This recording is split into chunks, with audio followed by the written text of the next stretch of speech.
أعوذ بالله من الشيطان الرجيم وقل ربي أعوذ بك من همذات الشياطين وأعوذ بك ربي أن يحضرون. Dan katakanlah, wahai Tuhanku, aku berlindung kepadamu dari hasutan syaitan-syaitan, dan aku berlindung kepadamu, wahai Tuhanku, supaya syaitan-syaitan itu tidak menghampiriku.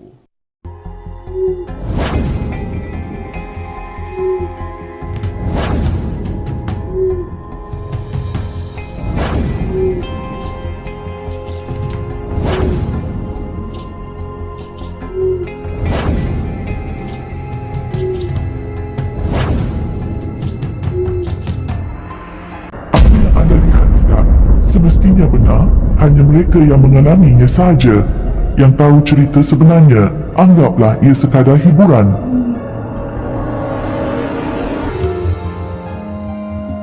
Assalamualaikum warahmatullahi wabarakatuh. Apa kabar para penonton sekalian? Seperti biasa, saya mengucapkan berbanyak-banyak terima kasih kerana sudi untuk mendengar cerita seram dalam channel ini, dan kemudian sudi like, subscribe dan share kisah-kisah seram di dalam channel ini. Saya mendoakan anda, semoga anda sentiasa sihat walafiat, panjang umur dan murah rezeki, dan yang paling penting terhindar daripada segala gangguan makhluk halus di kalangan jin dan syaitan. Kisah ini berlaku juga di negeri Sabah, di satu tanah perkuburan yang tidak ingin diceritakan oleh pengirim cerita ini, ya, untuk menutup aib kepada penduduk-penduduk kampung itu. Kisah ini berlaku pada tahun 2014 katanya, yang mana laki-laki ini yang mengirim cerita ini adalah seorang yang ikut bersama-sama menggali kubur dengan penggali kubur yang profesional, yang sudah lama lah. Dia ini penggali kubur juga, tapi part time. Dia bukan penggali kubur yang utama. Maknanya dalam cerita ini dia ini bukan watak utama lah, tetapi dialah yang menceritakan kisah ini. Dia cuma menjadi penggali kubur sekali-sekala, itu pun kalau ada masa lapang, dan itu pun kalau dia kekurangan wang, sebab dia ni adalah seorang pemuda yang masih bujang. Nama samarannya adalah Malik. Malik, ya, digunakan nama samaran, bukan nama sebenar. Seorang penggali kubur yang part time sahaja di kampung itu. Satu masa, pendek cerita katanya, mereka berlima telah menggali kubur di salah satu tanah perkuburan di daerah itulah.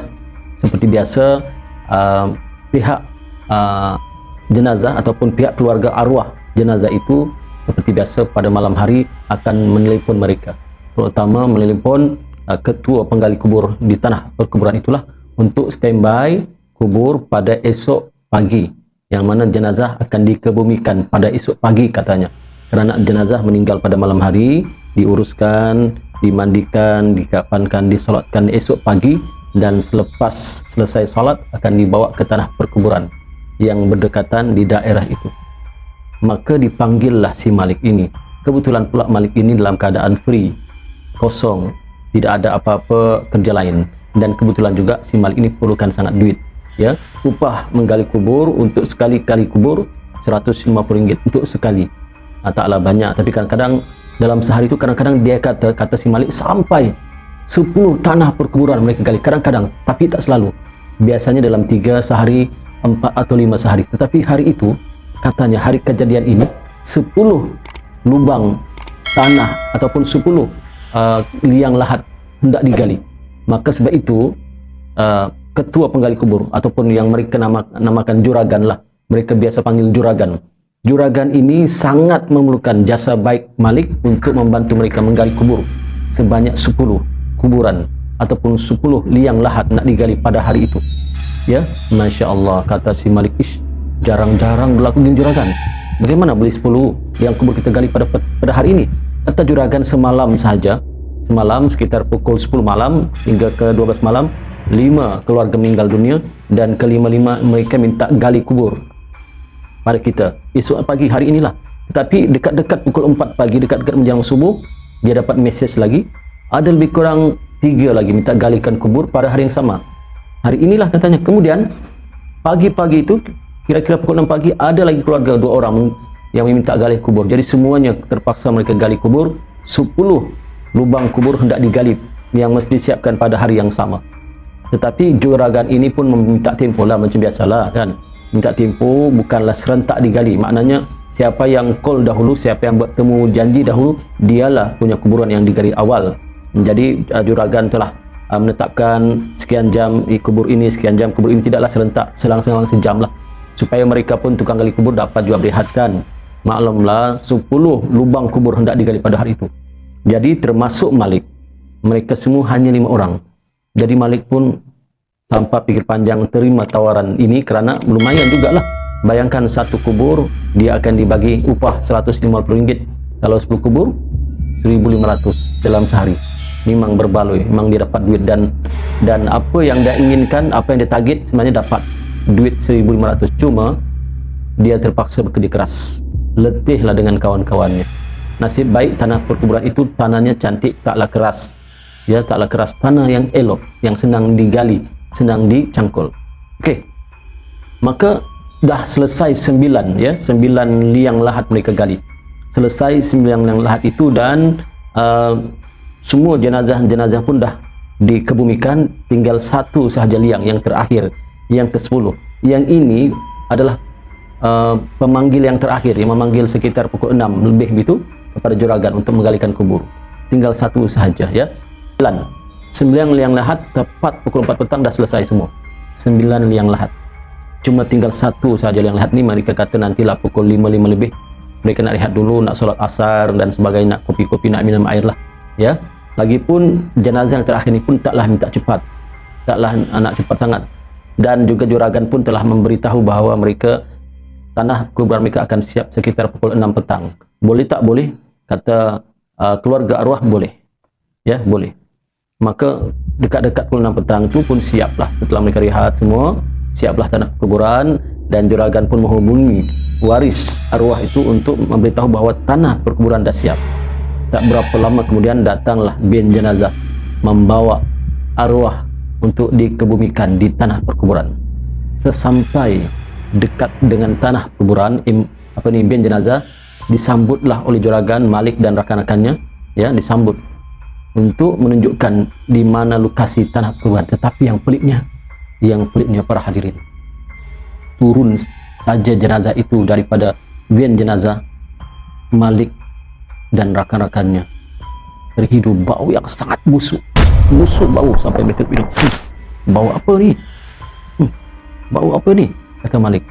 Bahkan driver van jenazah dan 2 orang penumpang yang ada di dalam bin jenazah pun menutup muka mereka dengan mask, ya. Barulah mereka perasan memang jenazah sangat busuk.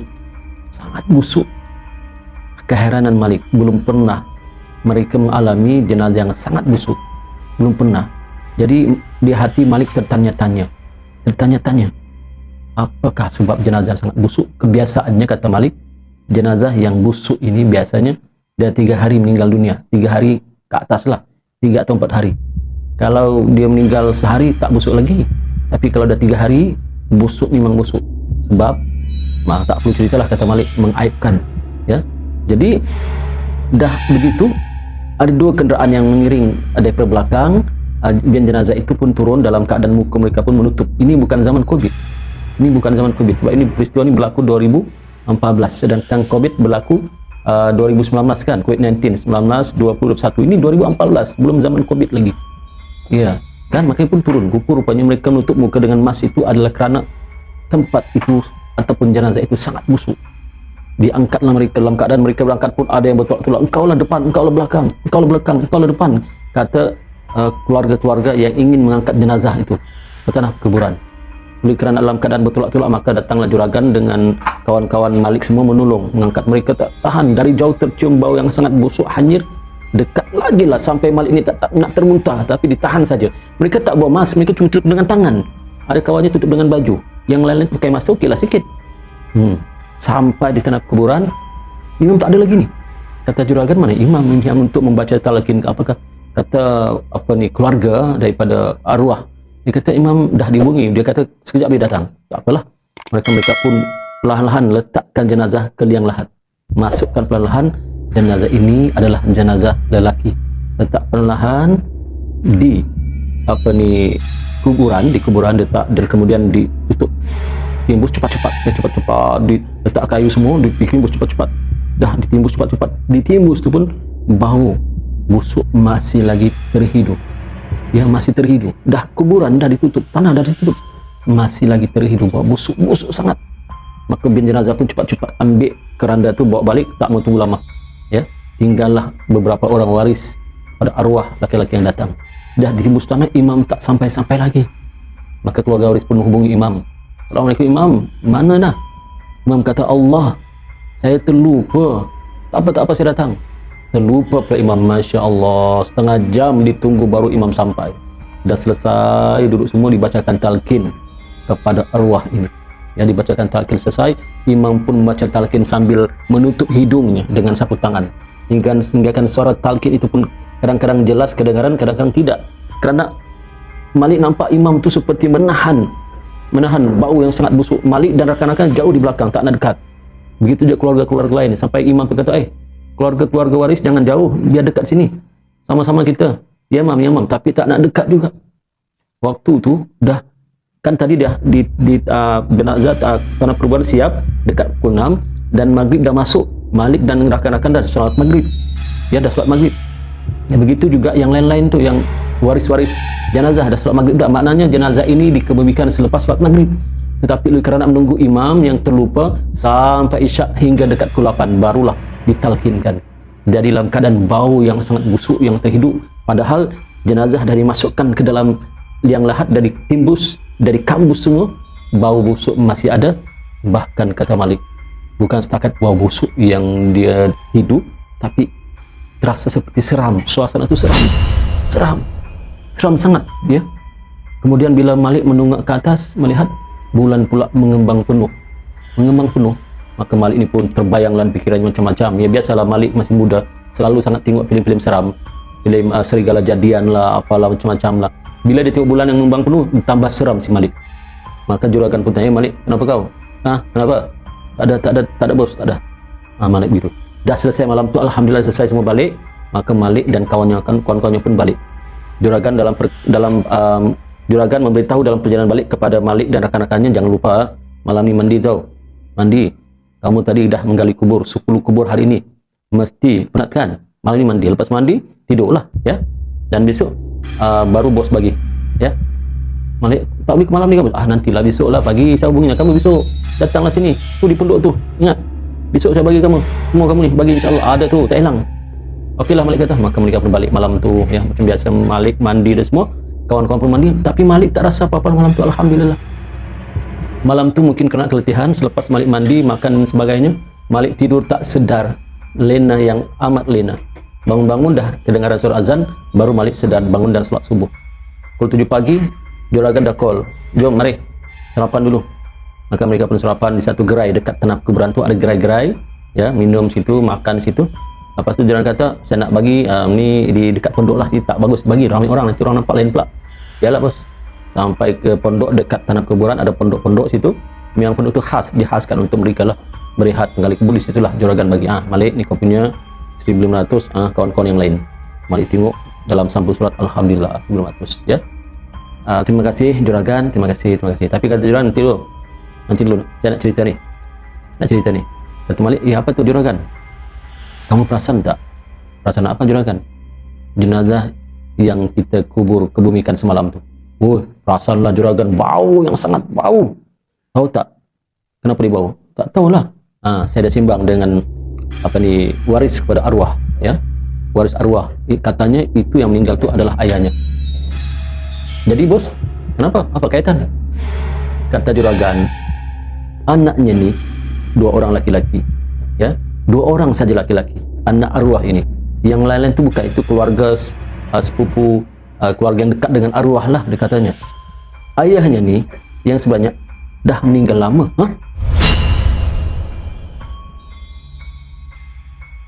Juragan, lama? Iya, lama dah meninggal. Maksud lama tu berapa lama? Kata juragan, dah 3 hari, hampir 4 hari. Kenapa tak disedar? Inilah nak cerita kamu ni. Malik, tak sabar pula Malik ni. Inilah saya nak cerita ni. Anaknya 2 orang ni Kedua-duanya bekerja di luar negeri, bekerja di Australia. Ayahnya nih tinggal di mana? Tinggal di rumah seorang diri. Ayahnya nih tinggal di rumah flat seorang diri. Iya ke? Tak ada keluarga, tak ada. Ibunya dah lama meninggal dunia, tinggal ayahnya nih yang umur hampir 70 tahun nih, seorang diri, itu pun sakit. Ayahnya kata anak arwah tu ada call, anak arwah suruh balik tengok ayah sakit, tapi anak arwah ni anggap sakit-sakit biasa. Dia sakit-sakit biasa, dia tak pedulilah, dia tak layanlah ayahnya ni. Dia kata insya-Allah ayah balik juga nanti lah, balik insya-Allah kalau ada dapat cuti baliklah. Ayah makan ubat dia?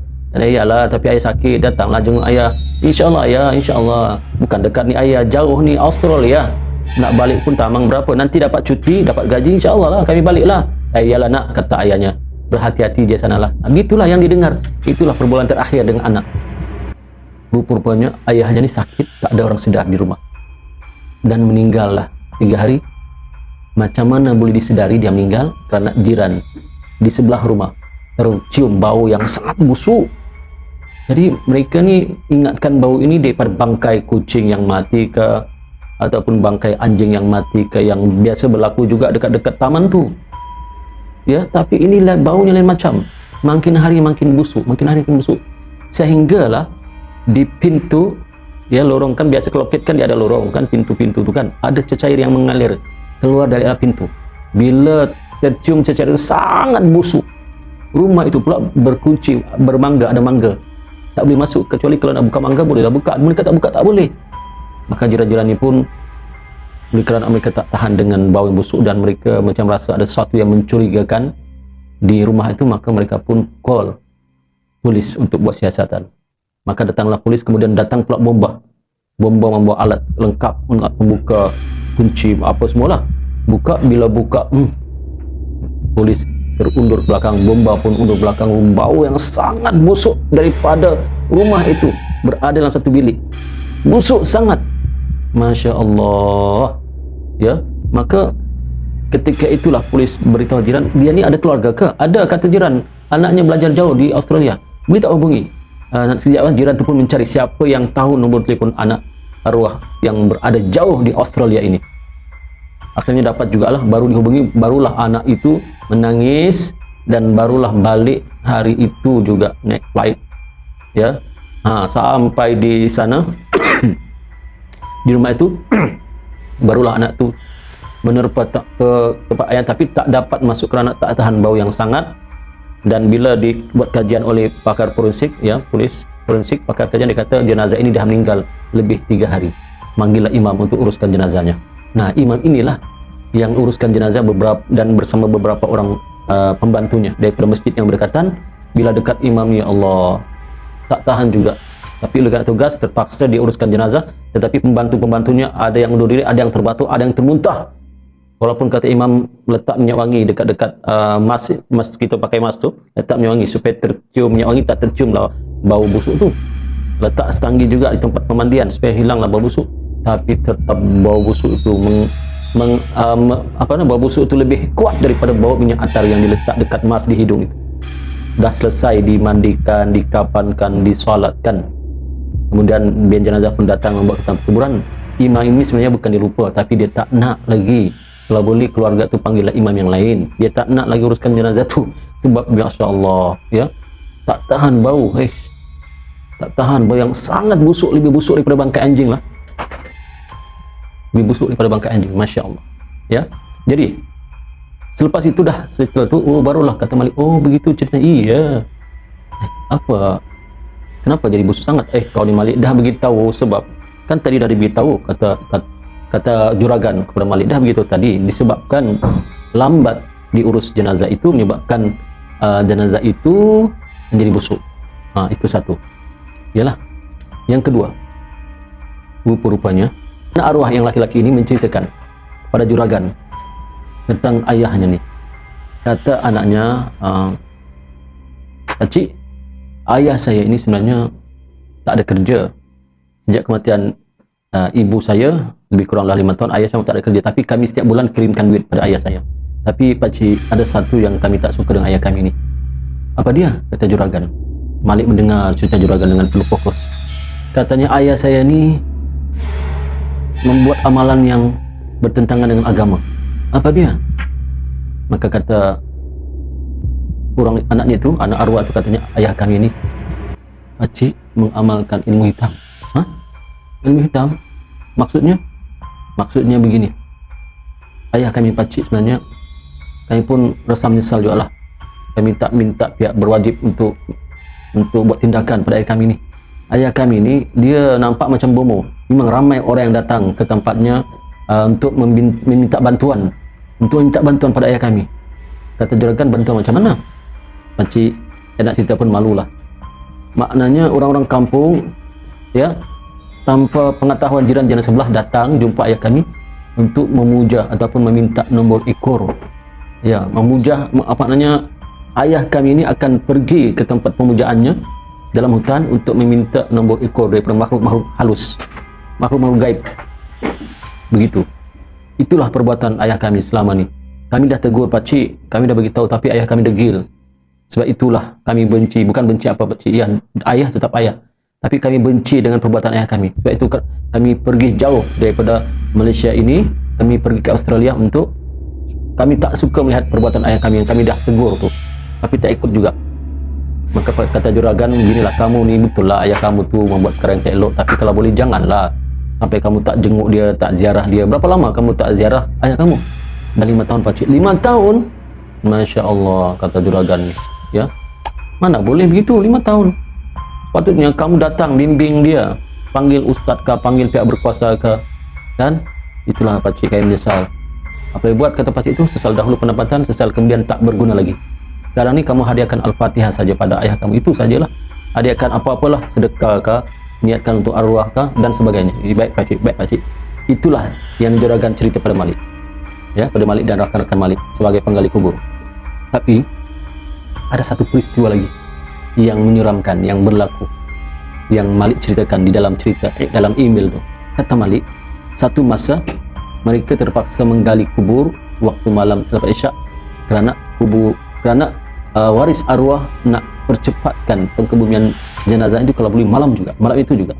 Tetapi ketika mereka pergi ke tanah pengkuburan, lalu dikubur yang jenazah yang bau ini, lalu kawasan tu tiba-tiba Malik terdengar bunyi jeritan yang sangat menggerunkan terdengar.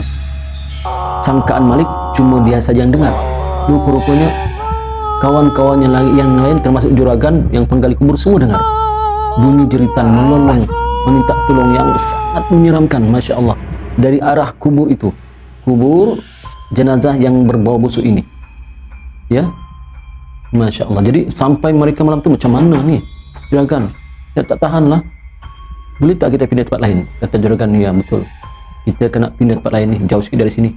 Sebab kamu pun dengar kan? Kata, ya dengar, bunyi jeritan melolong meminta tolong yang menyeramkan. Kata juragan, saya ini dah lebih 20 tahun menjadi seorang penggali kubur, tak pernah saya mengalami begini, terdengar suara daripada kubur ini, tak pernah saya alami. Tapi kenapa malam ini Allah mendengarkan pada kita? Ini menjadi iktibar pada kita bahawa siksa kubur itu adalah benar, kata juragan pada Malik dan rakan-rakannya. Masya Allah, saya pun sebagai seorang yang mencerita ini rasa takut, ya, rasa gerun.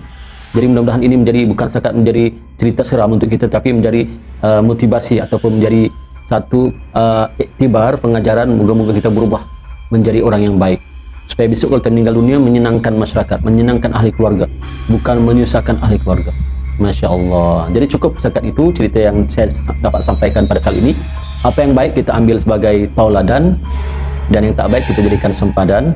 Boleh cerita yang baik-baik macam ini kita sharekan kepada rakan-rakan kita, kita like dan subscribe channel ini supaya saya bertambah bersemangat untuk mencari kisah-kisah seram yang boleh memberi manfaat pada kita. Sekian, jumpa lagi. Assalamualaikum warahmatullahi wabarakatuh.